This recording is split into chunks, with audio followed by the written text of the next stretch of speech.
Cool. So, yeah, I'm Matthew. I'm a farmer.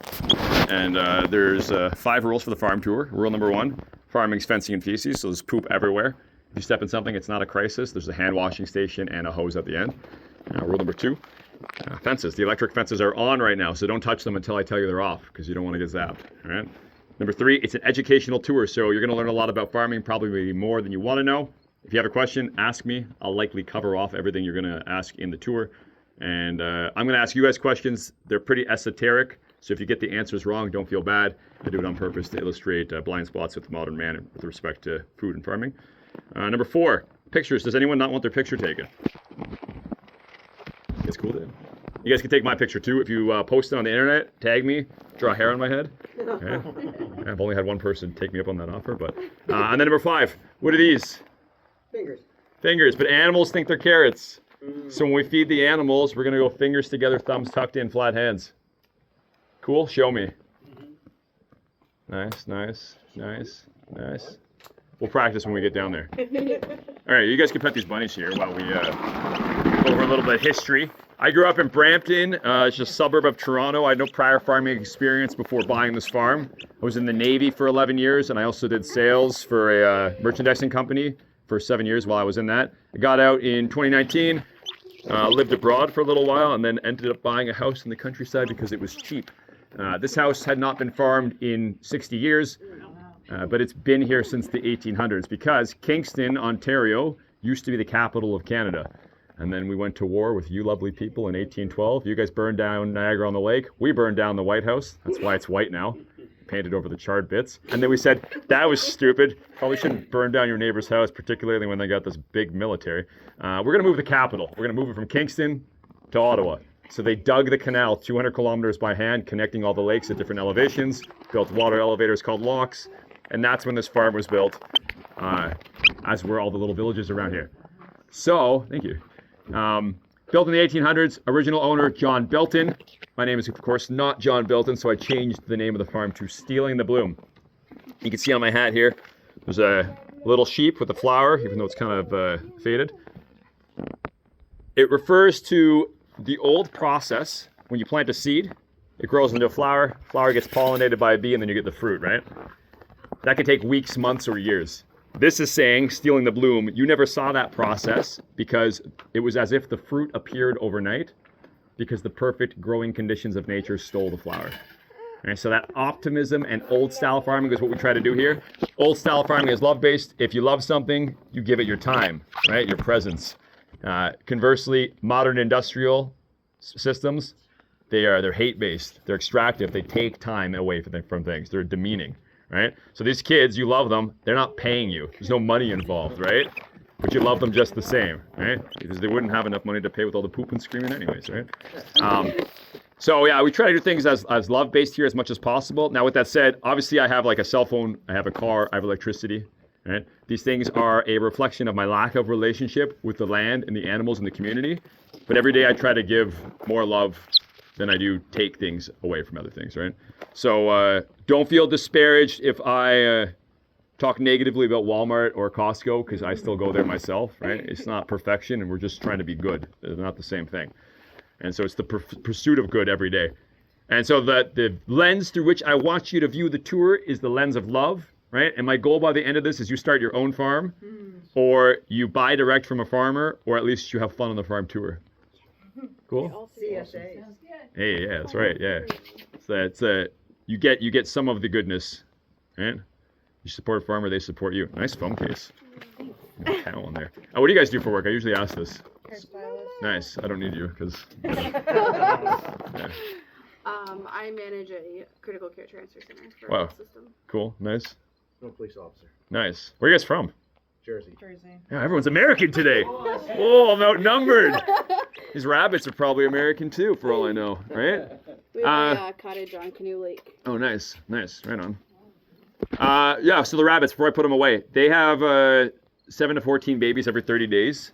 And when they're 3 months of age, they can get pregnant, and as soon as they give birth, they get pregnant again.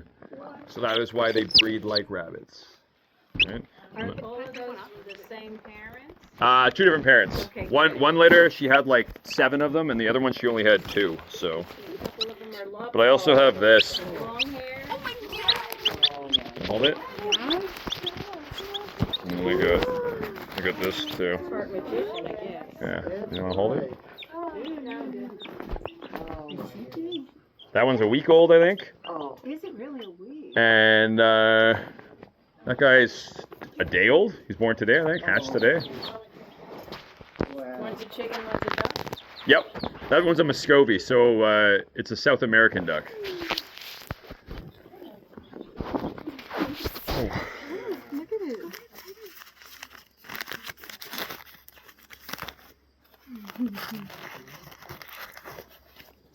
These are all the bunnies and the ducks. Put them away now. So let's take them all. You should take them all. I don't know if you can take them across the border. They might arrest you. Yeah, probably. Rude. Should I pick up a bunny? You can do that, yeah. You want to pet them before I put them away? No. You guys good? All right. I'll come back and get the rabbits in a second. That's very effective.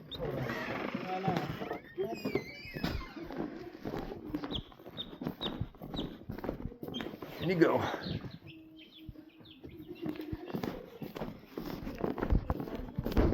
long has your family had a place in Canada? Hey, you got a duck on your shirt too. Yeah. That's hilarious. 50, 60 years? Yeah. The same for the.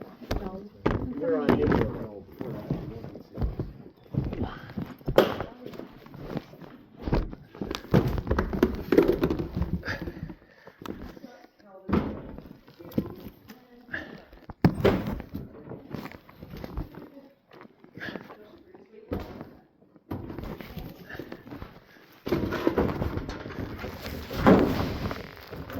You're not supposed to be in there.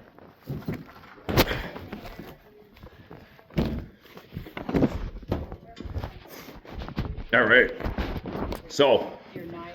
Oh, nice. Okay, that's not far from us. what's the most important thing we grow on a farm in terms of animal feed? Corn's the worst, unfortunately. It used to be the best, but with the modern industrial systems, it's the worst. Straw is the byproduct of wheat, so it's also a grain, so that's bad. Hay's close. Where does hay come from? Grass. Hey, grass. Yeah. So let's go walk and talk about the grass. So, grass. We'll talk why grass is the best, but first we'll talk why grains like corn and wheat are the worst. So, to grow grain, the first thing you need to do is buy the land, right? So, in these parts, small holdings, 2 acres. That's 2 acres over there. That's like 2 football fields. It's around $100,000. For growing grain, what they do is they buy the land and they cut down all the trees. Now, I don't like that. I'm like the Lorax. I like trees. Trees are good because 2 things. 1, they increase the rate at which the grass grows and the animals grow. Shade's actually good. Provides a more temperate temperature, right? And you get a 50% increase in the productivity of the land if you have silvopasture. That's pasture with trees, right? Because the animals don't get hot, the grass doesn't get hot. Second thing is, all those branches, they increase the total surface area, right? If you just have flat, it's flat. But when you have branches, you have surface area above ground and below ground with the roots. That's capturing nutrients and energy from the sun and the atmosphere and locking it into the soil. It's building up the topsoil. But if you're gonna grow corn, they cut down all the trees. They cut down the trees, they pull the stumps out, they put tile drainage in, which is expensive plastic tubes underground. Then they buy a $200,000 tractor. They buy the pesticides, the herbicides, the fungicides, the synthetic fertilizer, all of which is expensive poison, along with the grain. They plant, or they plow, plant, spray, harvest, ship, mill, bag, and pay all the taxes and middlemen along the way. That is a protracted explanation to tell you about how expensive and time consuming it is. All right? Conversely, for the grass, do I need to pay it to grow? No, right? I gotta buy the field. Again, that's $100,000 for 2 acres. But after that, the grass grows for free, financially. We said if you love something, what do you give it? Time, that's right. So I give my time to the grass in 2 ways. The first way is I move the animals around, and the second way is I have multiple species. So you guys hang out here for a second. I'm gonna turn the fence off, and then we're gonna feed these cows.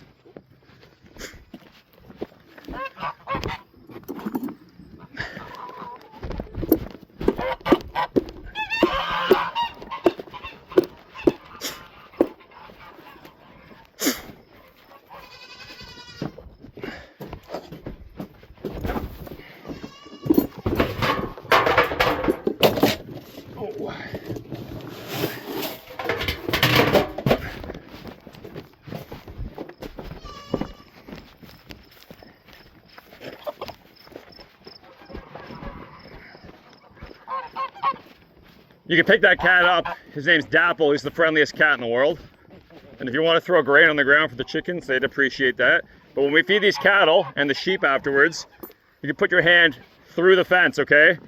If you drop the grain out here, they're gonna try to go under, then I have to kick them in the face. This is 7,000 volts. It's way more painful than getting kicked in the face.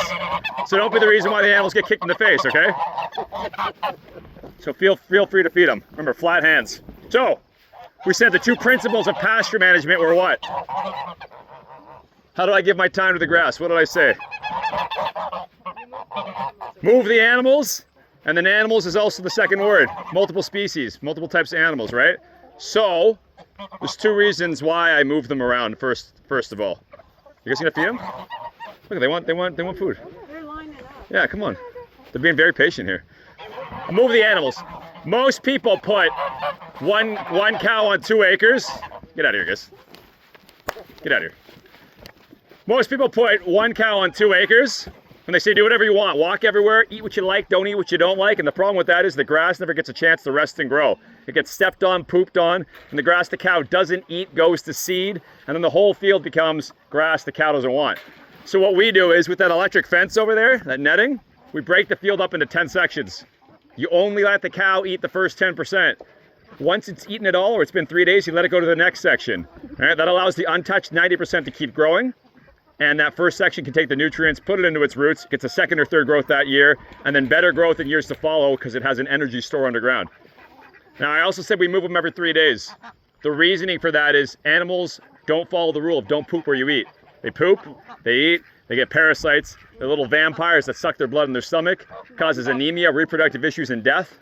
And when they poop on the ground, the eggs hatch after 3 days. So if you move them around before the eggs hatch, they don't eat their own poop, they don't get parasites, right? Because they get an exponential increase in parasite load until it kills them.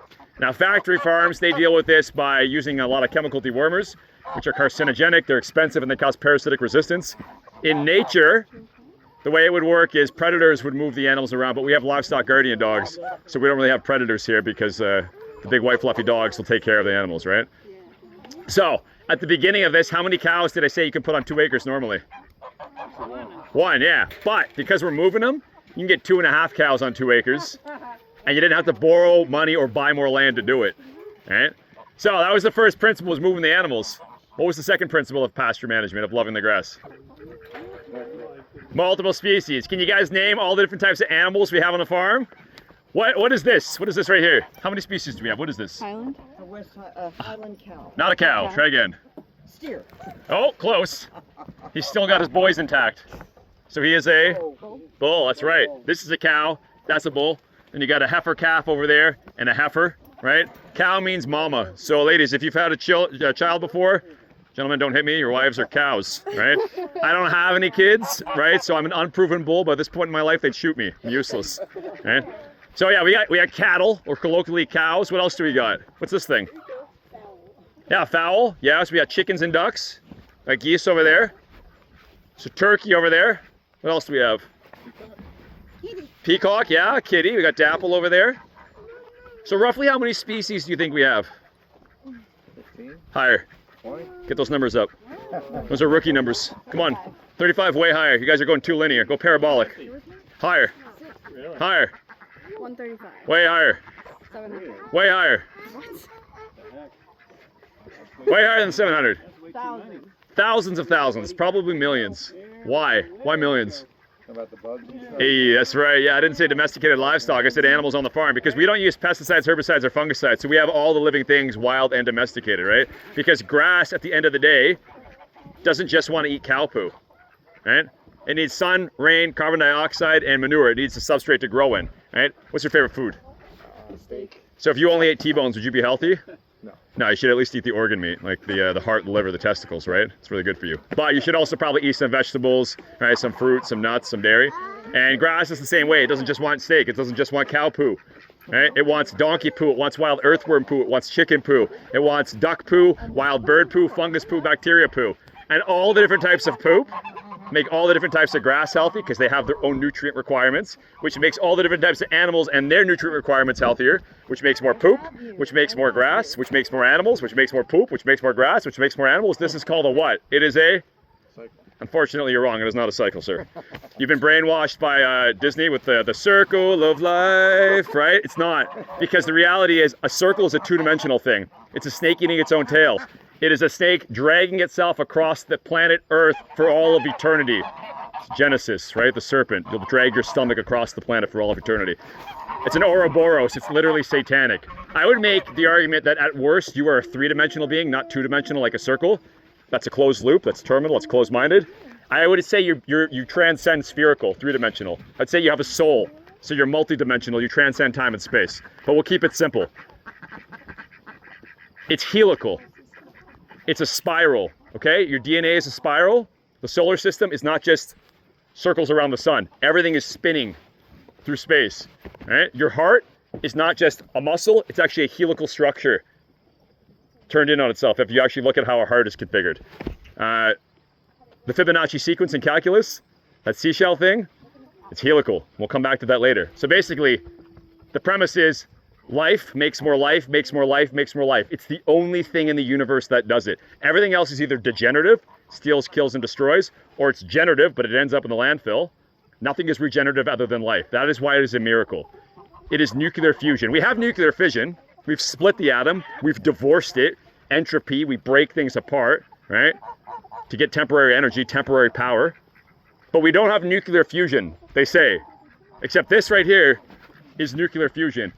When a sperm and an egg come together, that is two nucleuses combining, they become one flesh, right? And there is a temporary decrease in mass, but a permanent increase in gravity. It is the only thing in the universe where mass goes down and gravity increases. That's why it's a miracle. It bends time and space, okay? So the point is, more poop makes more living things, okay? We also just said they get parasites. The thing is, a cow's parasite dies in a sheep's stomach. Sheep parasite dies in a cow's stomach. Chickens and ducks, they eat the parasites, they desiccate them, cooking them in the sun. All right, so you get mitigation of parasites. And I said the cow's a picky eater, right? Whatever the cow doesn't eat, the sheep will eat. Whatever the sheep don't eat, the chickens will eat. Whatever the chickens don't eat, the wild animals will eat, and so on and so forth. So increased fertility of the ground, mitigation of parasites, not leaving any productivity on the table. At the beginning of all this, how many cows did I say you could put on 2 acres without any interventions? One. And if you move them? 2.5. What's a half cow, right? But now that we have multiple species, you can get 5 cows on 2 acres. But one of those cows has to be 5 sheep. Another one of those cows has to be 5 goats. Another one of those cows has to be 300 chickens. They're called cow units or cow ratios. So not literally 5 cows, but 5 cows worth of productivity. And here's the kicker. We said 2 acres is $100,000, right? But we just 5x'd our productivity. So we're getting $500,000 of value out of our $100,000 of land. And we didn't have to buy more land or borrow money to do it. And I don't got 400 grand extra, right? So I'd be borrowing it. And at a 5% rate over 25 years, I'd be paying $400,000 in interest. That's $800,000 between the principal and the interest. And I didn't make that much money, but a penny saved is a penny earned. So what are we gonna do with that money? Reinvest it back. Into what? Land. We're gonna buy more cows and make more land. That's right, that's right. Yeah, cuz here's the thing. You might say, but Matt, what if you get to the point where we have too many people and too many cows? Well, we have overpopulation. Do we have overpopulation right now on the planet? Unfortunately, we don't. The sociopaths that run this planet lie to you. It's a Malthusian principle. It's closed-minded. It's two-dimensional. It's linear thinking. Because the reality is, if you say we have too many people and not enough land, everyone goes, well, get rid of the people. Well, that's war and other forms of infanticide and suicide. I don't advocate for that. Out of the gate, we said if you love something, you give it your time, creates more life, right? Why don't we grow the planet? Why don't we just make the planet bigger? Is that possible? You guys are saying no, but I just told you how to do it. Animals poop, it makes more topsoil, it makes more grass, it makes more animals, it makes more poop, it makes more topsoil, it makes more grass. If we live on a circle, okay, pi r squared says if you increase the diameter, the circumference marginally, you get an exponential increase in volume. We have an unlimited source of energy, and we have a seemingly unlimited amount of land beneath us, okay? We live on 10 inches of topsoil. The planet is 10 million times bigger than that. So we have 9,999,999 more parts. You might say, but Matt, conservation of matter. Yeah, but complexity of matter is what it is, because you are no different than the dust that you had life breathed into. You are oxygen, you are carbon, you are hydrogen. If I set you on fire, you turn to dust. But it's the complexity of matter that creates you as a being.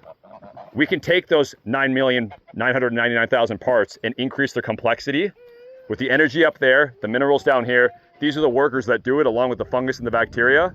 They make more topsoil. We can literally grow the planet. We just have to be the stewards that do it. It actually increases the atmosphere, and there's no limit to this. I've done a deep dive on this. We have nuclear fusion, and we're the stewards that are supposed to be managing this process. So, yeah. Poop. Poop. That's right. It's literally... People poop you can't use for fertilizer, right? You can't. It's called human manure. You got to let it break down. Yeah. But You wouldn't use it. Because there's plenty of poop on the planet. that's exactly it. Yeah. One would call it holy S-H-I-T. Okay. Yeah. So that's the process I'm explaining to you. We'll keep it PG for the kids. So you guys want to go see the sheep? Sure. Nice. Right on. So wait, how many cows do you have? Oh, you want to talk about cows? I have 11 cattle. We can do a quick breakdown on the cattle. Dixie, come here, Dixie. Come on, Dixie. Well, we'll look at Stevie here. Who do you think's older, Big Stevie here, or little Princess? The princess.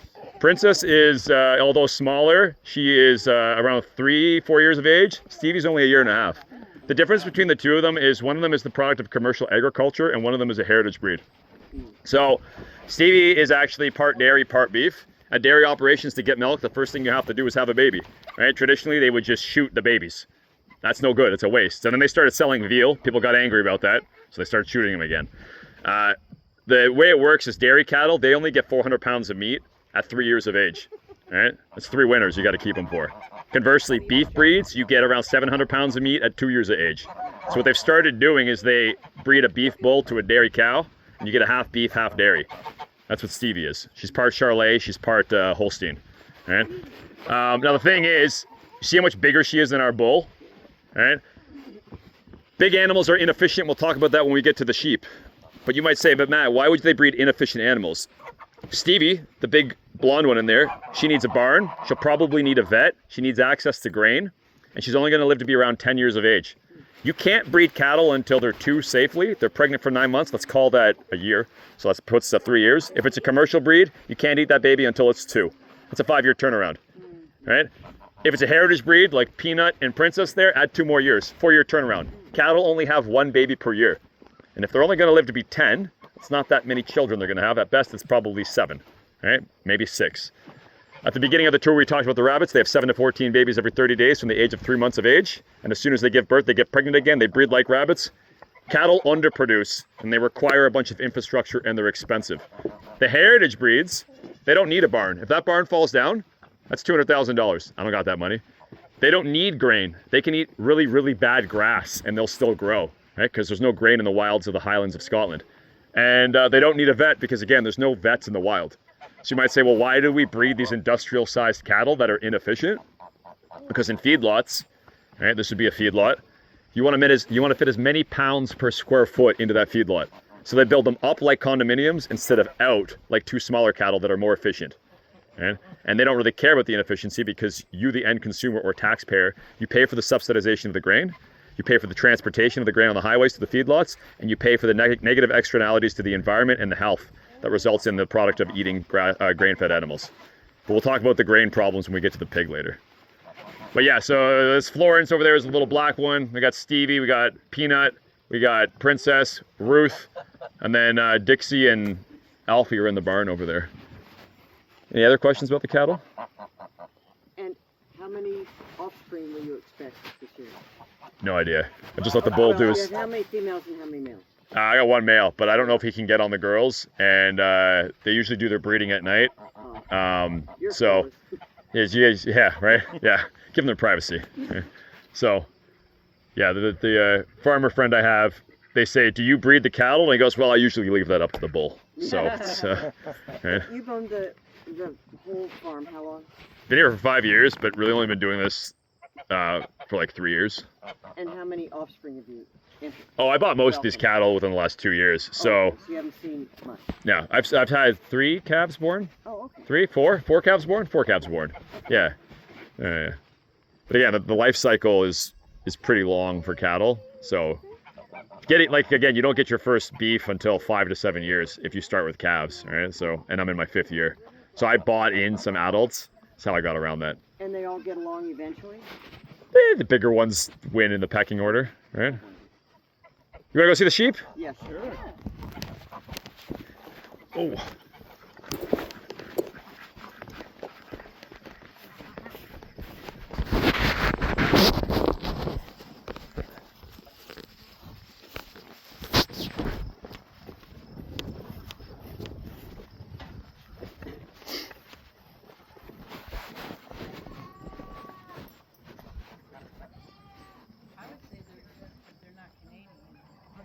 That's a Toulouse, so it's a French goose, and the white ones are Emdens, so they're German.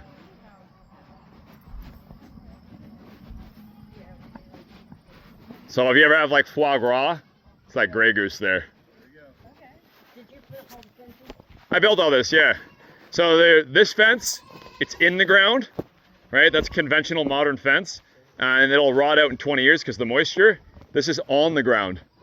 And I can take this one apart because it's just drilled together in the corner with rebar. Yeah. So it all comes apart and I can move it if I really want to. And it should last 50 years because it's not in the ground rotting. I think it looks nice too.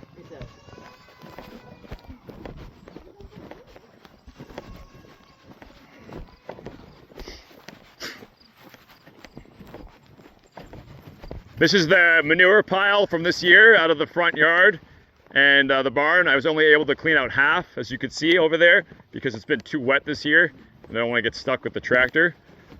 We'll talk about the manure when we talk about the garden later. Yeah, I just broadcasted some seeds in there and whatever. There was actually more than that, but I turned the pile, so I lost a bunch. But you can see in the paddock behind you, that's all volunteer pumpkins because I fed extra pumpkins to the cattle last year, and you know, should probably get a few hundred pumpkins in there as a consequence. Sheep, sheep. Sheep, sheep, sheep. Sheep, sheep, sheep, sheep. Sheep, sheep, sheep.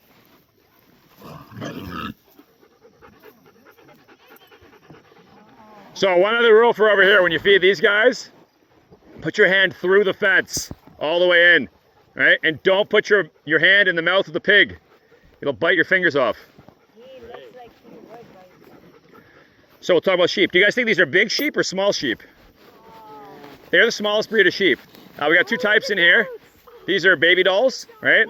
And those are not goats actually, those are hair sheep because as you know, hair falls out, right? So I don't have to shear those. Right? They bred sheep to have wool for the purposes of clothing, carpets, and tents. They used to make housing out of them.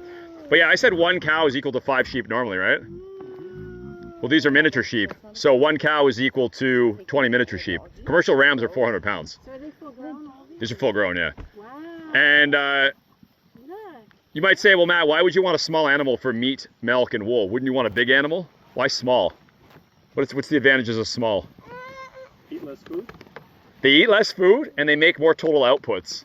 Less inputs, more outputs, right? So if you have one big animal like a cow, there's only so much surface area, right? If you have multiple smaller animals, that's more surface area and they actually make more total outputs. And if poop and babies is the name of the game, more buttholes and reproductive tracts is what you want, right? And so they're very efficient, much like a Prius gets to the same destination as a Mack truck, and it uses less fuel to do it. Right? Another aspect is 100 years ago, what did they not have for food preservation? Refrigeration. Bingo. So if you kill the 1,500-pound cow, if the prodigal son comes home and you kill the fattened calf, you got to have a party because you got to eat that meat before it goes bad. Or us men are going into the woods. We're cutting down the trees. We're seasoning it after we split it. We got to wait a year. Then you ladies got to go and cook meat in 40-degree weather in the middle of summer over a wood stove. That's no bueno. But if we can eat 1 small sheep, not only is the meat not going to go bad, but we get the other 19 are still growing and reproducing. Right? It's also a diversification of risk. If my cow dies from a wolf, no more poop, no more babies. One of my sheep dies, more poop and more babies. Right? On top of that, they're social in the same way I am. If a bear came right now and it's just me and the bear, it's me versus the bear. But because you guys are here, I just have to outrun you, and then it's you guys versus the bear. Hey, right? No, I'll protect you. I'll help you up the tree. Right? What other things are going on in here? Oh, we've talked about reproductive tracts, right? So, do you want to get out of this rain? She good? You got a sweet hat on right there, so you're built for this. So, the reproduction rate. The best part about sheep, other than the fact that, you know, they produce wool, so you're not naked, right? And wool is much better product than cotton or synthetics.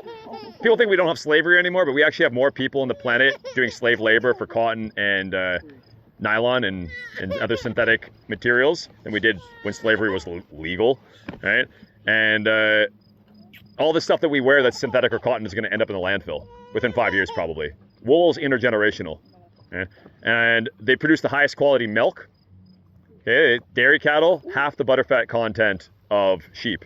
Right, so they produce higher butterfat content, and if you're trying to aspire to peak agriculture, a land flowing with milk and honey, right, you want high butterfat content because milk that results in cheese is a shelf-stable, you don't need refrigeration product that is a probiotic.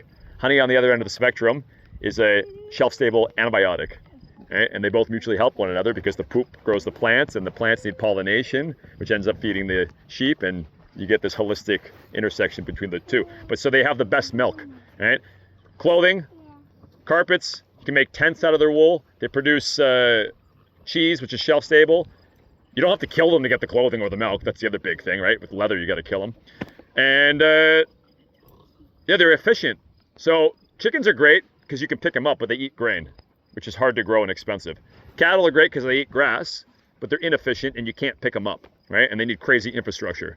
Sheep are the sweet spot because you can pick them up and they eat grass. And the best part about them is they reproduce at a rate of 1.618.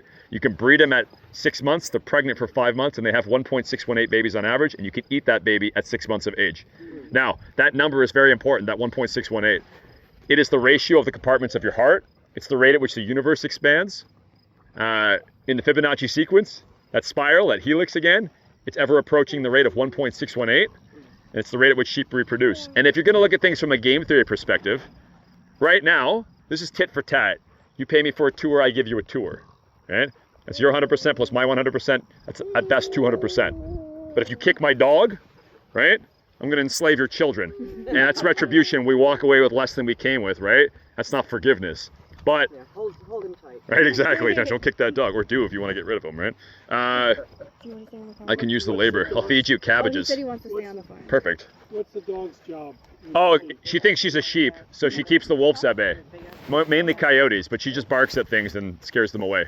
Was she trained to be a shepherd? Mostly just instincts. Okay. Yeah, they don't have a very low prey drive, and they have very, very high pack drive, so they protect the things. What's the breed? She's a mostly Great Pyrenees, but she's the smallest Great Pyrenees you're ever going to see, so she's probably more like a minor Pyrenees. But for the 1.618 thing, tit for tat, you pay a tour, I give you a tour, kick my dog, I enslave your kids. That's transactional, right? That's zero sum. Get ahead at someone else's expense, or at best, you only produce 1 + 1 = 2. Right?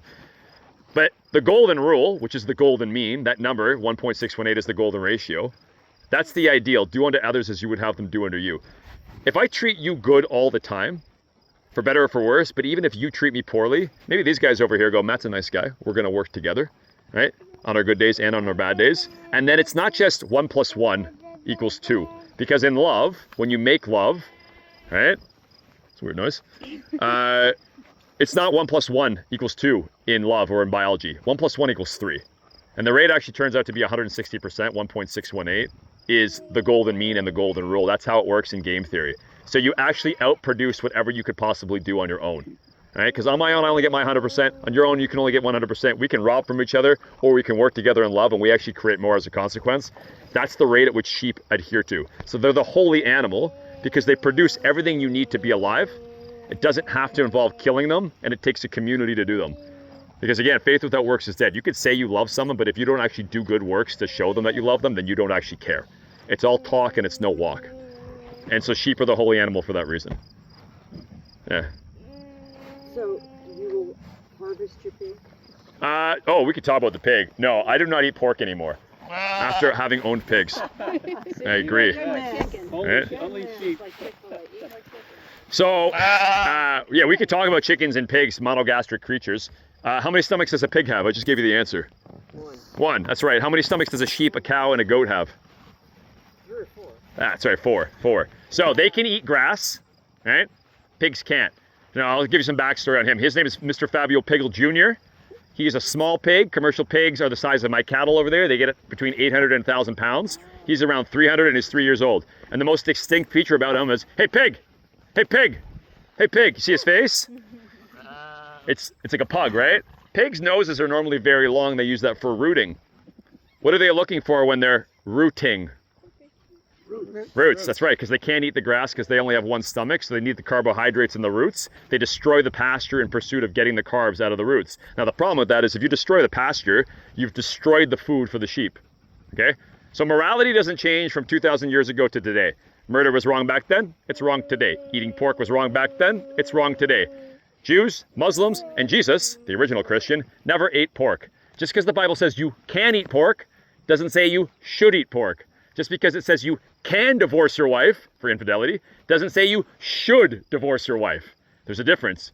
If God wanted to get rid of us every single time we cheated on him and dishonored him, we'd be gone ages ago, right? So the reality is back then eating pork was wrong. I don't eat pork anymore after owning own pigs because of the things I'm going to tell you. They destroy the grass, okay? The other issue is you don't need a community to raise them. One pig farmer can have 2 pigs, a boy pig and a girl pig, and they have 7 to 14 babies every 3 months, 3 weeks, and 3 days. There's a latency period, and then in that same year, another 3 months, 3 weeks, and 3 days, they have another 7 to 14 babies. So from one breeding pair, you can get 28 babies who all come to sexual maturity within 6 months, and they themselves can have 7 to 14 babies. You get hundreds of pigs. And look at those numbers. 3 months, 3 weeks, and 3 days, plus 3 months, 3 weeks, and 3 days is 666. There's no coincidences. So you destroy all the land with this scourge of pigs. The sheep all starve. Now you don't have healthy meat. You don't have wool, which means you don't have clothing, right? You don't have milk. You don't have the shelf-stable probiotic food. And the community is destroyed because now the industry is gone. And all you have is tasty bacon, right? The problem is, just because it's tasty doesn't mean it's good for you. Cocaine and prostitutes are great fun, I would assume. I've never done them, but, you know, they feel good, as does bacon. It doesn't mean it's good for you. In fact, some of the stuff that feels the best in the short term is actually terrible for you in the long term. They're riddled with parasites. So we say, but we don't do parasites anymore because we use chemical dewormers. Well, those are carcinogenic. Or we cook our food, but we take for granted how much energy we use for cooking, either through fuel from foreign wars, which destroys other civilizations so that you can cook your bacon, or we flood some ecosystem so that we can get hydro, but again, for what purpose? You can eat a raw steak. You don't have to have the bacon, right? Why do you keep your pig? He cleans up things around here. So he'll eat dead rats, he'll eat his own children, he'll eat my enemies. Their one guiding principle is gluttony. People will say they're smart, and I would say, yeah, but so are serial killers and politicians. Doesn't mean they're moral beings, right? And so I like him, he does his job, but I don't breed him because they're super inefficient. Does he have horns? Yeah, so those are tusks. They get longer as he gets older, and then he's got wattles. Another problem with them is if you're not going to feed them grass, the only thing you have left to feed them is people food, right? And it comes in 2 forms. Food waste. First question I ask, why are you wasting food? If your food was healthy, it would be hard to grow and you wouldn't waste that energy on a pig. But the reality is 99 out of 100 people in the Western world die of metabolic disorders starting with food. Cancer, 1 in 3. Heart disease, 1 in 3. Diabetes, 1 in 3. Things like PCOS and dementia are diabetes of those organs, right? The other 7 billion people on the planet, they die of lack of food, right? So if you can solve the food problem, you solve most of the health problems. Like if you're scared of COVID, that was a 1 in 30,000 chance of dying. If you wear your seatbelt in the car, that's a 1 in 100 chance. You should be terrified of your food because it kills 99.99 out of 100 people. And we don't mind wasting our food on a pig because the food's garbage to begin with. And to illustrate that, we'll talk about this grain. Now, all things in moderation, including moderation, the reason why we feed this grain to the animals is because it's a treat for them. But pigs are basically exclusively fed grain. And the problem with grain is if you're growing just 20 acres of corn, what are you not growing? Grass. Grass and all the living organic matter, that life that we talked about that creates the topsoil in the grass. Well, how do you get rid of living things? You kill it, right? What do you kill it with? Pesticides, herbicides, fungicides, and mechanization through plowing. And so you dump all that poison on the land, which is a downstream product of, again, oil, foreign wars, environmental destruction. You dump that on the land, it kills all the living organic matter. But now you kill all the bugs, the shrews, the worms, the funguses, the bacteria. You have to put synthetic fertilizer in, which again is another poison. And it only has like one type of nutrients that are in it, primarily nitrogen, right? All of that bioaccumulates in the soil, it bioaccumulates in the grain, it bioaccumulates in the grain-fed animal, chickens or pigs, or even cattle, they'll brag about it, corn-fed, right? That bioaccumulates in you, and then you get cancer. And the same people that create the pesticides, Bayer and DuPont, are the same ones that sell the cure for the cancer. And again, the cure for cancer is a 5-year survival rate, so not much of a cure. And what's worse is that's all, the negative side of things is kind of a red herring for the lack of the positive. Because now you've killed all the things that synthesize the minerals and vitamins and other nutrients in the soil. It might look like corn, right? But the reality is there's no nutrients in there. So whether it's the pig or you eating this factory farmed food, you're constantly eating and you're constantly hungry. Your body's going through the gastrointestinal stress of breaking the food down in hopes that the energy it expends, you'll get more energy, minerals, vitamins, proteins, and fats. But you don't. So you keep eating and eating and eating and eating, and you get all the calories, but you get none of the other stuff you need. And this is why we have all these metabolic disorders. Right? So you might say, this is super negative, Matt. Like, this is like, I didn't need to know all this. All you need to know is eat animals that have a cloven hoof and chew their cud. Because grass-fed does not have the same uptake of toxins in it. It's just not how grass works. And all that living organic matter breaks down all the bad stuff in the ground. You might try to do a workaround here and say, but Matt, I eat organic. No, you don't. Organic certification's 5 years, right? Lead's in the ground for 200, as is mercury, cadmium, arsenic, and now your guys' government just passed a law saying that you can put PFSAs, Teflon in the ground, 5 different types, highly carcinogenic, again, produced by DuPont. So to get away from that, the foundation for humanity is relationships. If you just form a relationship with a farmer that lives around you, you can bypass this entire evil logistical chain, and you can benefit from eating good food because you can have a relationship with the farmer who has a relationship with the land. Right? You are what you eat. If what you eat is the downstream consequence of war and slavery, what does that say about your moral character and body? Right? Find a farmer who raises animals on grass. You'll get it for cheaper than you would at the grocery store, and you'll live probably 30 years longer. Yeah. You want to go see the turkey? Yeah. Sure. And tell me, you have a lot of poultry out there. Yeah. Will they all come in? Oh, those are all wild geese. Yeah, I wondered. I wouldn't mind if they came in. Yeah, but you've heard of things like ticks and, right? Then people say, do the chickens and the poultry get rid of the ticks? It's actually this thing right here and those things in the shade over there. So the dog keeps the deer and the wild birds at bay, which are the main vectors, because ticks can't walk far. They ride, they're hitchhikers, right? So if the other animals don't come because the dog's barking at them, and then even if the deer do come on the property, the sheep keep the grass short, so there's nothing for the ticks to grab onto. So I don't really have problems with ticks here, but at other properties around here, because of all the wild animals that come onto there, it's pretty ticky. Yeah. We need a guard dog. We didn't talk about the donkey. I wondered. You want to sit on the donkey? Ooh, you want to sit on the donkey? Sorry, you can't do it. You're a little too tall, but the little one can do it. You want to sit on the donkey? No? Maybe next year. Well, we'll talk about the donkey as we walk over to see the turkey. So, but his name is Donk Donk. Yeah, he's a year and a half. He's a miniature donkey. Can sheep and cattle graze in the same field? Yes. Yeah. I thought that something about sheep they have like something in their hooves that poisons the cattle, or no? People will say that the sheep graze the grass down to the point where it's too short for the cattle to eat. I found a screw on the ground. But the workaround for that is you just keep moving the animals every 3 days. Nothing to do with poison or anything? No, I don't think so. Not in my well, maybe. We'll see if all my animals are dead. So they cut that, they just graze too short. That's right. Cattle like grass that's between here and here. Sheep like grass that are between here and here. But if you mix them up, you're not leaving any of that productivity. So when I said they're picky eaters, it's actually a huge part of it is the height of the grass. Okay. Yeah. Interesting. Yeah. Part of the negative is they pull the roots out. Yours aren't. Yeah, so because I don't let them get right down to the ground. Right, I move them before the grass gets too short. There you go. And when they're on east land, it's just graze on the same land. Yeah, tragedy of the commons. They never move them around, so they get parasites and they destroy the grass. And if the roots get really deep from, heavy traffic and then you move them, well, then it promotes the roots going deeper into the ground, which incidentally sequesters more carbon into the ground, making the roots deeper, harder to pull out. And then they did a rotational grazing study, and they said that cows that move every 3 days, they capture 13 tons of carbon per year into the ground versus conventional cattle that are just let to go anywhere on the pasture, only 1 ton of carbon. And those are both like, they capture more carbon than they create. So this notion that cows are bad for the environment, they're conflating that with feedlot animals that are fed exclusively grain. Right? And none of these studies take into account multi-species grazing and the capacity that I'm talking about. At best, they only talk about just one species, monoculture. But what I'm talking about here is polyculture. It's the multiple species and the movement. And I've read when they're grain fed in the feedlot, there's like fermentation in the stomach. Oh yeah. You want to talk about pathogenic E. coli?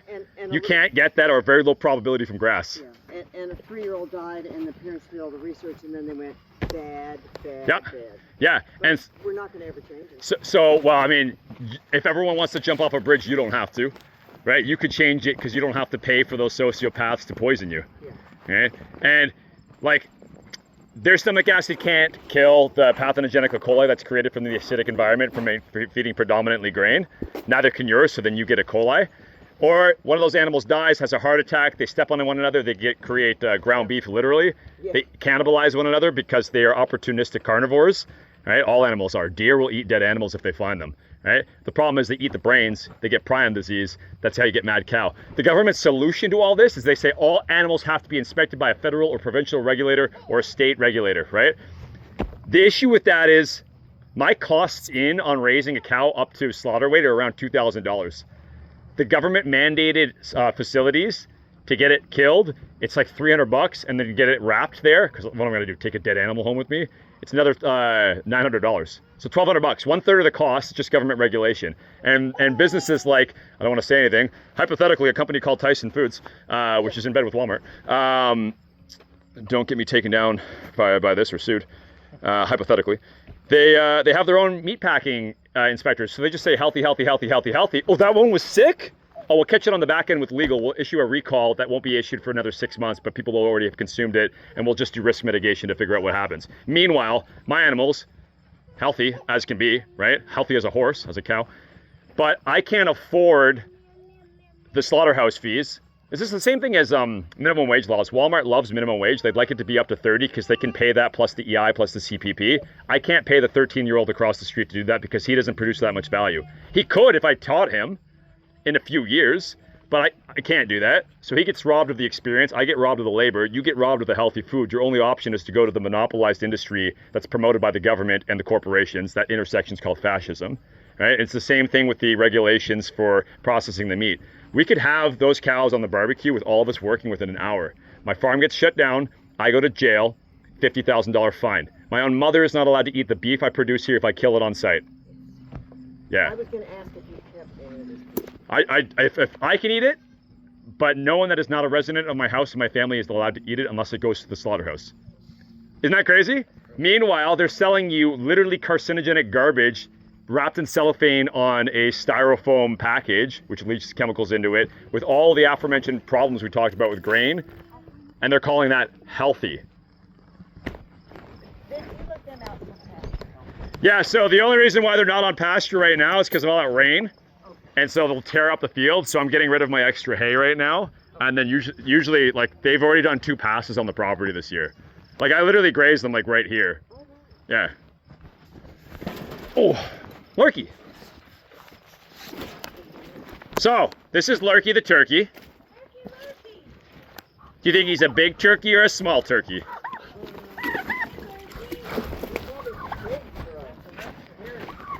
He's 5 pounds bigger than a wild one. He's around standard for a heritage breed, believe it or not, but for a Thanksgiving breed, he's half the size. Right? Do you guys know, because you're all American, that this was supposed to be your national bird? Right? Benjamin Franklin wanted it because of the red, white, and blue on its head. And they are 1776 guerrilla warriors. They go into the woods, they come out and they attack the things that are on their turf, and they go back into the woods and hide. Right? Conversely, bald eagles, scavengers, cowards. Right? This thing is way more hardcore than a bald eagle. I would put my money on this over the bald eagle any day. Right? Look at his feet. And again, this is a decorative breed. So he's bred to be friendly. So like you could touch him, right? If you go to another farm, it'll rip your face off. They're usually really aggressive, but he came from an ornamental turkey farm where the other ornamental turkeys were beating him up. Right? And so of course, where are turkeys from if they were supposed to be your national bird? North America? Yeah, they're from the Americas, that's right. So is it hot or cold in the northern United States and in Canada? Cold. Cool. Cold, sometimes. What about right now? Yeah. right? So he's wearing his winter coat year round, and he can't take it off in the winter. So what does he do? He pumps the blood into his head. If you touch his head right now, it's very warm. The skin hangs out, including that snood on his head, right? And the wind blows on it. It's like a radiator. All those bumps increase blood flow. Same thing with your brain, same thing with your intestines, right? And the wind blows on it, cools him down. Then in the winter, sucks the blood out of his head, right? Puts it in his winter coat. His head turns white. He doesn't get frostbite. The added benefit is if you see the red door on the White House, that's visible from the back of those 20 acres, much like this gentleman's shirt right here, right? So if he was standing there out in the field and he shaved his head and he grew his beard out with all that red on him, he said, gobble, gobble, gobble, look at me, I don't have parasites, come here, be my girlfriend, right? That's the secondary thing, right? Wow. But, You guys can pick him up if you want. but my guess is yours can walk and the Thanksgiving turkeys can't even. Yeah, so they're so big, they can't even really fly up this high. They're flightless. He can fly up to here, and wild ones go into the trees at night because they can't see at night. Because I'd heard they're bred for their breast Yeah. and it drags on the ground. Yeah, so they're so big, they're all artificially inseminated because they cannot get on the hens. That's right. Isn't that crazy? Yes, Yeah, they literally can't breed to save their own breed. that's right. That's right. Yeah. So, oh, he's a solitary. He's the only one? Yeah, he thinks I'm his girlfriend. Oh, So- No one wants to hold him? Well, I'm good. You guys are good? he's really beautiful though. And he raised his feathers just for us. That's right. He would literally follow us into the house if we went in there and like had tea because he's that friendly. What's the difference between him and like a dark brown one? The dark brown ones, like you could eat him. We're not going to. You didn't hear that. He didn't hear. They're just way bigger. But, actually all these species that are, the smaller breeds of the species, they're technically tastier because smaller breeds don't have less muscle fibers. The muscle fibers, generally speaking, are more closely woven together. So not less, just tighter. And so technically the smaller the breed, the tastier they are. Like they say dairy cattle is the best beef. You just get so little of it per square inch per pound because it's denser. But, tasty. What's the So he's tastier than a brown one. beard? Yeah. Does it do anything? Just shows people that he's I know. gorgeous, right? Look It doesn't Right. stir up any. at that beautiful mustache. There we go. That's right. That's right. It doesn't Gorgeous. stir up Thank any. It's because you look like this, right? Exactly. Does it stir up what? I don't know, bugs so he can eat them. Maybe. I don't know. Man, maybe. Yeah, maybe it's like one of those angler fish in the ocean, Oh, right? Like who knows? Maybe. So, but if you chose, you could have a flock of turkeys. Oh yeah. Yeah, he probably wouldn't be as friendly as if I had them all like that, but I take him to the children's petting zoos for birthday parties, so I want him to be like super acclimated to people and not other birds. But you guys, go ahead. Was it Elgin Days? Yeah, we were there. Yeah. Were you there? Yeah, well, we saw the petting zoo. Oh, nice. Yeah, there's two. There was one at the church, and then we were the one by the schoolhouse. Yeah. Do you guys want to go get eggs out from underneath the chicken's butt? But I was going to ask, are these girls dusting themselves? They are. Yeah. Yeah. Making potholes everywhere. So, why do we collect 12 eggs in a dozen? So they fit in the box. That's not a wrong answer. The right size box, right? How do chickens hatch their eggs? We're coming in here. They sit on them. So how big is a chicken's torso, roughly speaking, do you think? A dozen eggs. Well, that's right. Yeah. So they can't physically sit on 100 eggs. Their body's not big enough. They're not going to waste their time sitting on one egg for Yeah. 21 days, which is the incubation period. We're going in here. So when they have around 12, they sit on them. But the problem is, we'll see those goats after. The problem is, you take the eggs away from a chicken to force them to keep laying. Now you've selected for chickens that don't have any maternal instincts. Oh, that's not good. Right? You want to get eggs? Believe it or not, I put new bedding in here 2 days ago. This is another issue with monogastric creatures. That one? I'll grab that guy. Don't trust the ones that are on the ground. You never know. What about that? No, that's a broken one, huh? Yes, they eat their own eggs sometimes. You get a lot of snakes. We used to have rat snakes, which I wish we still had, but I think the dogs chased them away. So now we got lots of rats. It's another problem with grain-fed animals is they bring in rats. But yeah, so we've selected for chickens that don't have any maternal instincts because we take the eggs away. If they do hatch their own babies, it's very rare for them to raise them out successfully. They usually get killed by the mothers or by predators like snakes or rats. And so every chicken you've ever eaten has likely come from a machine, an incubator. And they've been incubating chickens for well over 100 years. Have you guys seen The Wizard of Oz? What is the big catastrophe that happens in the beginning of the film and is the thing Dorothy cares about for most in the film? Getting home. With her dog. She only cares about her dog, right? So at the beginning of the movie, she comes home to her aunt and uncle on the farm in Kansas, and she says, the mean old spinster up the street is kicking my dog. What does her aunt and uncle say to her? It's the most important detail for the whole film. Shoot her. Basically, they said, we don't care about your stupid dog. Shoot the dog, right? They're going to get rid of it. We don't care about your dumb dog. Our chicken incubator is broken. We're going to lose the farm to the bank. Okay, that movie was filmed in the 1930s, and they were relying on incubation back then to hatch the eggs. That movie is about the intersection between industrial farming and central banking and how it leads to all the perils of society. That sounds crazy, but let these guys out. So little. They're demonic. Look Back in there. Guys. Oh, you're fine. Is that cool? Goats, goats, goats. You like it? Yeah, so Wizard of Oz is about the intersection of central banking and industrial farming. They just want food. If you guys want to feed them out of this bucket, you can do so. You can pick up the little ones. But yeah, all the men in that movie, they are either stupid farmers who rely on mechanization and have no brains. That's the Scarecrow, right? Or they're heartless industrialists who cut down the forest and their bodies start working, so they have to rely on oil for their joints to keep working. Hey, that's the Tin Man with no heart. Or you have the cowardly political class that won't stand up for the little guy, even though they should, but they won't. That's the Cowardly Lion, king of the forest, right? You gotta feed Buttercup. You have the yellow brick road that's supposed to represent the gold standard that underpins society. Everyone takes it for granted, and it goes to the Emerald City, which represents worthless emeralds, the greenback currency. Right? Her ruby slippers were originally silver. Smaller hard currency that you can transact your normal day-to-day operations with through life, right? They changed it to ruby for Technicolor. On the way to the Wizard of Oz, the central bank, the Emerald City, they fall asleep in the poppy field that represents heroin or fentanyl, right? And they get woken up by snow, right? What is that? Oh, yeah. Right? So that represents uppers and downers in society that people use to sedate themselves and motivate themselves to continue working on their way to the bank. In the bank themselves, oh wait, no. You have the snake oil salesman at the beginning of the film. That's actually the Wizard of Oz. Same character, same actor. Right? He tries to get her to take drugs and run away from home. When they get to Oz, there's 3 people that are all Oz. He's just a fraud of 3 different forms. He's the guy that drives the horse of a different color, head of transportation. He's the gatekeeper into the bank, pretending like he's a security guard, but it's actually just Oz. And then he's the man behind the curtain that pulls all the levers of society, saying, pay no attention to me. Right? You have 2 types of women in society. You have the good witch. She's trying to help the next generation of women not make the same mistakes she did without having, she doesn't have her own kids, but she takes care of all the little people just the same. Then you have the mean old spinster that kicks her dog. She's the witch, right? She has a flying henchman army around her that use her. And then you have the Great Depression, the environmental disasters like the tornado and the Dust Bowl.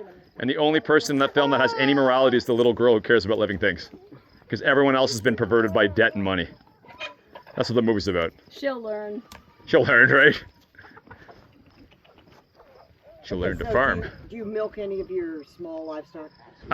Yeah, you can milk them. I'm allergic to dairy products. They kicked me out of the military for dairy allergy. Let's see if I got any milk in You had you. 11 years there. I know, right? I fought them. I can be more bureaucratic and pedantic than they can. We got anything left? We got a little out of there.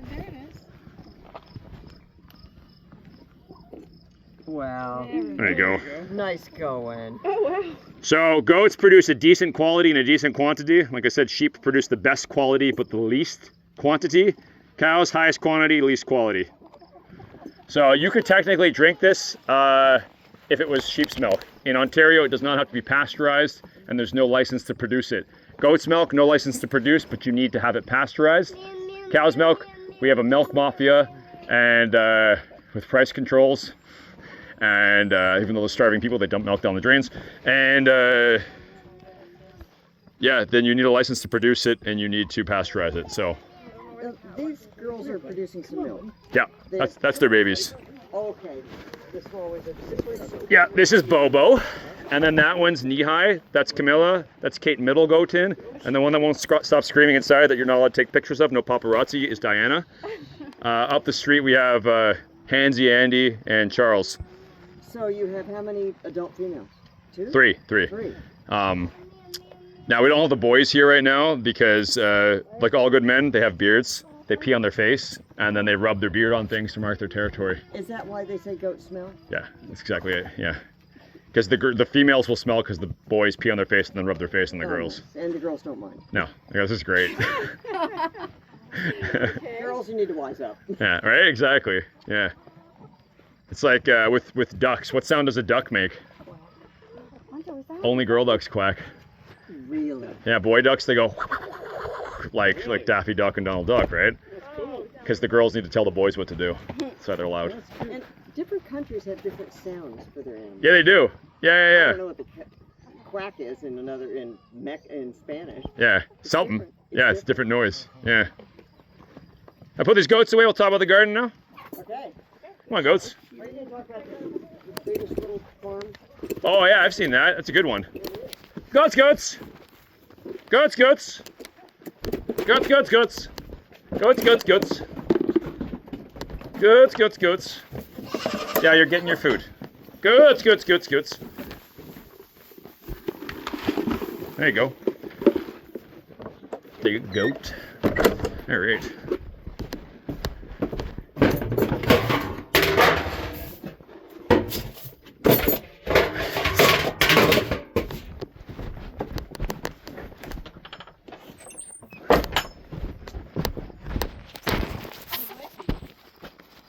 So this brings us to the garden. What were the two principles of pasture management we talked about when we were saying we love the grass? What are the two things I say we do?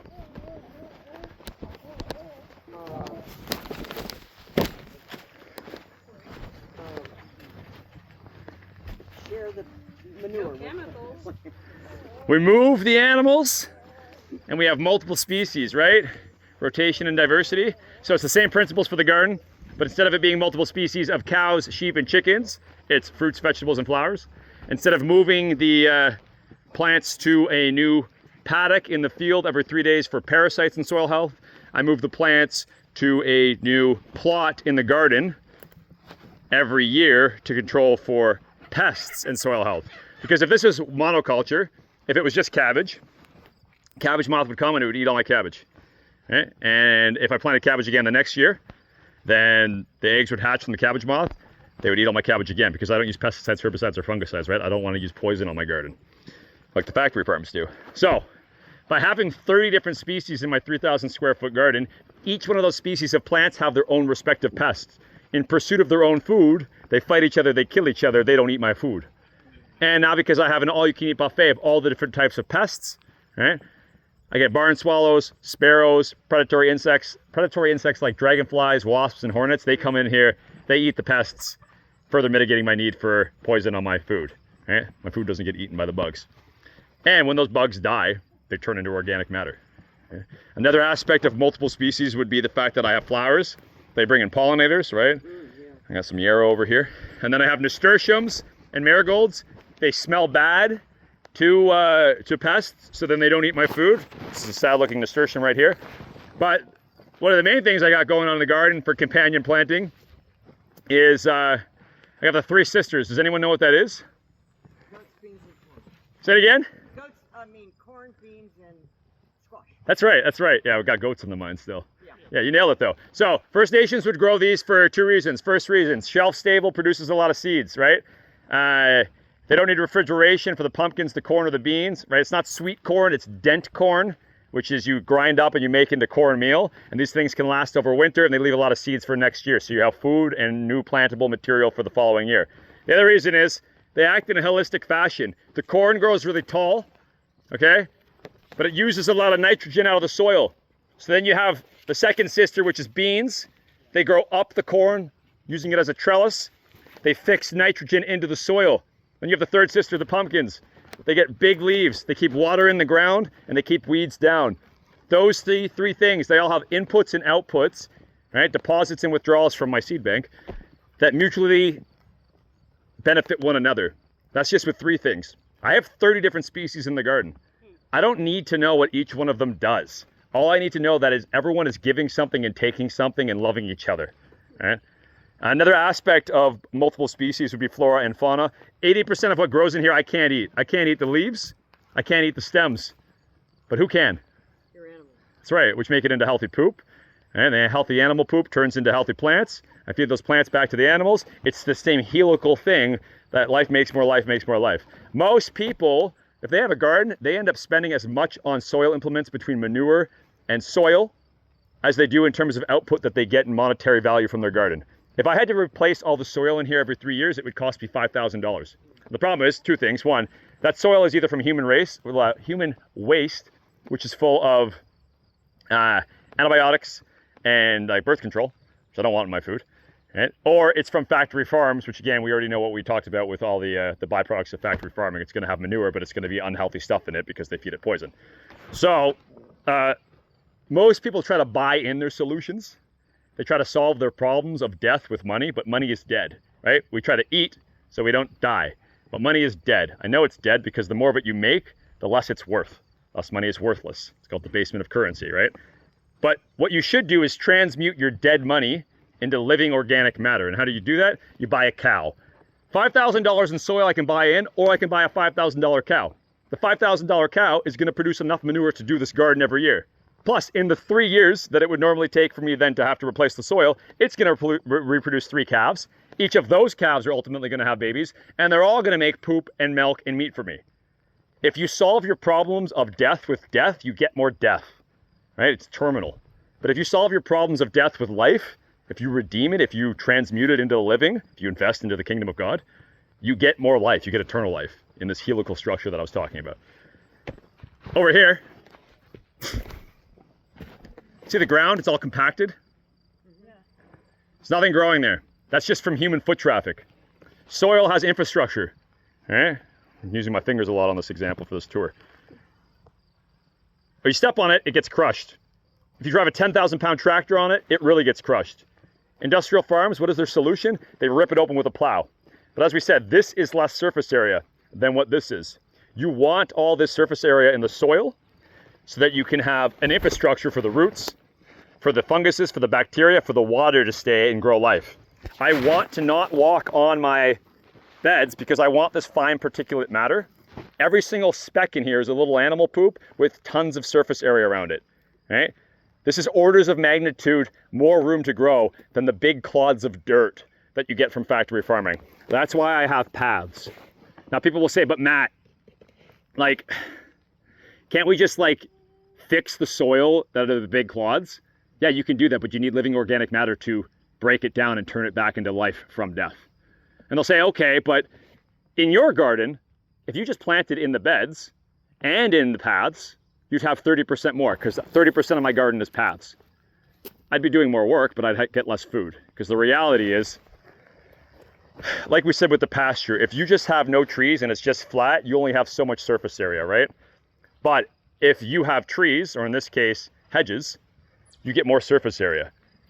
I don't want just the top exposed to the sun. I want 1, 2, 3 sides exposed to the sun. That's more photosynthesis, that's more aeration, that's more pollination, right? You want edges, you want hedges, because you want room to grow, right? You want edge. If you're not living on the edge, you're taking up too much space, right? And that word has a double connotation to it. Living on the edge means risk. We'll talk about this when we get to the financial side of the tour in the next part. Life is risky. If you're not taking risks, you're not alive, okay?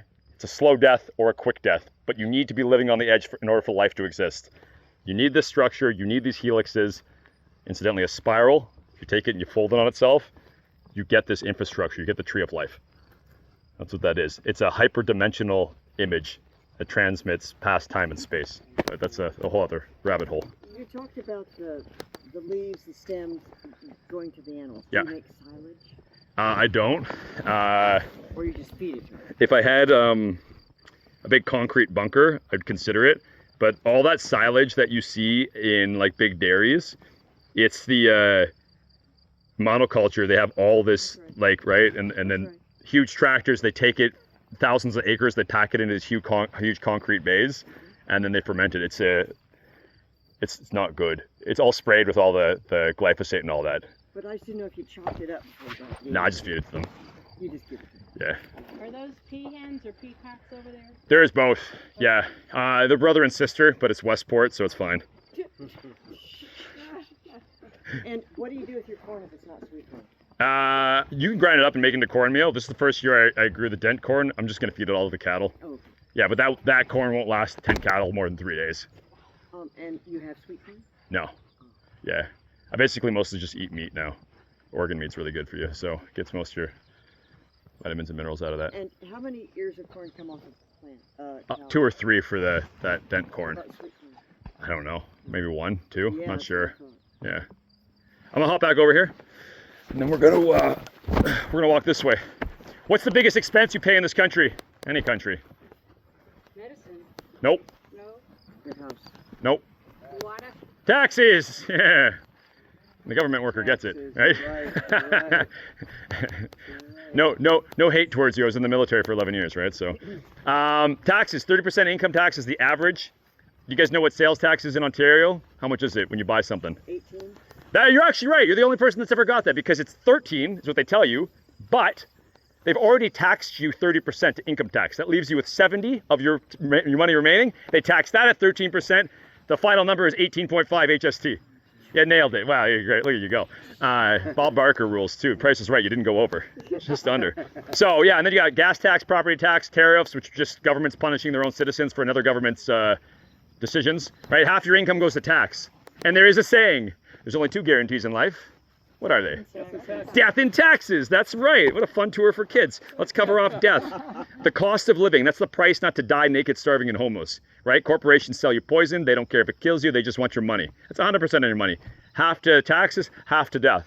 Is that enough? It's all of it, but it's not enough. Then people get debt. The man behind the curtain, the Wizard of Oz. Mortgages, car payments, student loans, lines of credit. But the problem is, you can't get something from nothing. Only God or the Big Bang can do that, and debt is nothing. Debt is a sin. The Lord's Prayer says, forgive us of our debts as we forgive those who have debts against us. You can't be forgiven of something unless it's a sin. And it's the paramount sin. That's why it's in the Lord's Prayer. That's why he flipped the tables in the temple, drove out the moneylenders, toppled an entire empire of 2,000-year usury system. That's a whole other tangent I can go down with you guys. But essentially, to prove it to you mathematically, why debt is evil, why it is theft, why it is a trespass. If there's $100 in the economy, okay, and you work your whole life and you save $10, how much is your $10 now worth in a $100 economy? 10%, right? Yeah. Now, if they bail out a fiscally irresponsible company like Air Canada or United Air to the tune of $100, now there's $200 in the economy. How much is your $10 that you retired with now worth? 5%. Man, the red nails it. Yeah, so you traded your whole life for money, and now you have none of your life left and half your money. Because every dollar they make, every dollar you earn, you make, or that they print into existence or lend into existence makes every dollar worth less. Thus, money is worthless. You trade your time, your presence, your energy for something that is dead and demeaning. Okay? Money's worthless. Keep that in mind. How does this relate to farming? We're gonna walk this way. If you own a business, you can write off costs that are related to the business, but they gotta be business related, right? So if you're a plumber, it's pipes and wrenches. If you're a coffee shop owner, it's the beans, the cups, the restaurant. But they can't write off their dog. Say hello to my little business expenses over here. Right? The reality is farming does 2 things that every other industry does, or that every other industry can't do. First, I can write off basically everything. Business expense, business expense, business expense, business expense, business expense. Right? So what you guys spend your money on and costs you money, I write off as an expense. You don't pay taxes on your expenses, only on your profits. And as they say, there's no money in farming. Good. I'm dirt poor, which means I'm dirt rich because they can't tax me. Give unto Caesar what is Caesar's. Caesar says I don't have to pay any tax. Okay? So, but hold on. I can't do my personal consumption. If I grow 10 cows, I cannot eat the one. I cannot write off the one that I eat. But the work to grow 1 is the same to work to grow 10. And I can write off the other 9. And the other 9 make more of themselves, which is the next best thing farming does that every other industry can. Corporations, government, and banks are degenerative. They kill, steal, and destroy. That's what it looks like on a chart. Down. If you work in a generative industry, if you make hats, fences, cars, houses, you trade your time for materialism, but it all ends up in the landfill. It all succumbs to degeneration. Life is the only thing, as we said, that makes more of itself. The things I make more of themselves. We said sheep reproduce at a rate of 160%, 1.618 per year. That's a sustainable growth. That's the holy number. That's the golden rule. It's the golden ratio. Right? So why would you put your money into the stock market, maybe make 10%, and support those sociopathic evil corporations that are predicated on usury and enslavement, right? When inflation's 20, you're throwing away half your money, okay? Oh, why would you put your money into the housing market when it's going to burst and the bubble's going to pop and you're going to be left with 1/3 of what you had, right? It's a dumb thing to put your money into 10% when you can make 160%, okay? So you might be saying, okay, Matt, let's pet these puppies as we talk about this. You might say, Matt, are you telling me to farm and quit my job? No, what you do is important, right? My vocation is tourism and education. My life is living things, farming, okay? What you do is important to society, but it's not important for every single dollar you make to be bled out to the sociopaths that run everything, okay? Trading your life for money is bleeding you out, literally. It's taking your life force for something that is dead. I'm saying keep doing your job, buy a cow, have it mow your lawn, okay? Then you can eat it and write it off as a business expense. This is not illegal. There's some more nuance to it than this if you want to know about it, but essentially you can reinvest, legally launder your money back into your normal life, and you don't have to pay taxes or borrow money, and you have a better quality of life. Can you grow my cow for me? That's the other thing. So you can go in on it with someone else, which I would actually recommend, because if you don't know what you're doing, it's a hard process, and you can't create life on your own. You can only create it with someone else, right? You cannot be done on your own. Just like this can't be made on its own, these things cannot be done on their own. It's a community thing. This is why Paul says in the Bible, all things should be held in common. And so you might say, but Matt, this is hard. That's hard. That's the hardest thing to do, right? Most people outsource the raising of their children to the state, public education. And even then, at the end of the day, it's still hard to spend 2 or 3 hours with them.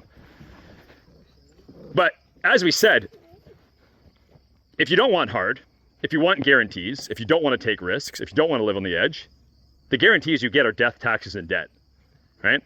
I also said at the beginning of this, every dollar you make makes every dollar worth less, right? Thus, money is worthless. Who here is worthless? There's more of us than just one. They keep making more people. Who's worthless? No, not you. Humility is good though, so you might be worth more, right? The reality is I can only do my 100% on my own. You can only do your 100% on your own. But as we said, the more people you have, the more good you can do. In biology, in love, when you make love, you make life. It's not 1 + 1 = 200%. It's not 1 + 1 = 2. It's 1 + 1 = 3. The more people we have, the more good we can do. The reason why love conquers all is because everything else is killing, stealing, and destroying. Everything else is degenerative. Love is the only thing that takes less and makes more of it, right? So you should buy your own farm or buy direct from a farmer, because it is literally your moral and financial imperative to do it. And you can't do it without people. They go hand in hand. That's the tour. You want to hold the puppy now? You want to see the puppies? So where are the parents of these little? Mika, come here. Go on the rock.